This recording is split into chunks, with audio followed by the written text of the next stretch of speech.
I can't believe this. After 4 years, they're still pretending that Ukraine is now on the verge of winning. That's the main narrative at the moment. Putin is desperate, a drowning man.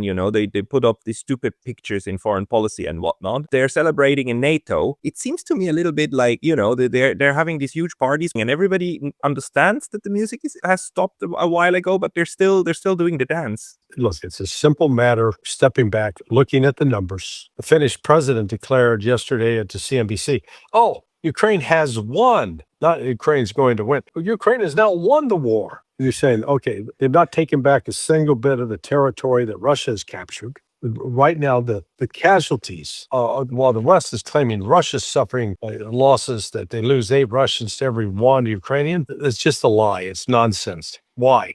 You got 3 ways that you're going to cause casualties: artillery fire, drone fire, and then glide bomb fire. On the artillery front, Ukraine's fired like 7 million shells. Russia's fired almost 24 million. It's at least a 3.5 to 1 advantage. Same kind of advantage with drones. The really devastating one that's causing the most casualties are the glide bombs. So those are conventional steel bombs attach wings to it. And when they drop it out from like 50 miles to 100 miles out. And these shells are anywhere from 500 kilograms up to 3,000 kilograms. The 3,000 is a big-ass bomb. They're fired at locations where there are Ukrainian troops huddled inside, and the building literally gets disintegrated. So God knows how many Ukrainians have been killed in that. Russia's launched are between 125,000 and 135,000. You get casualties that way. So Ukraine doesn't have an answer to any of that. Manpower. The Ukrainian army has been whittled down. At the start of the war, they had 900,000 active and 1 million reserves. Now they're down to 600,000 and they don't have reserves. Russia, by contrast, had 700 deployed to Ukraine, and they got another 900,000 active duty in reserve. All of the things that you're saying now are completely, you can find that out with basically open sources. You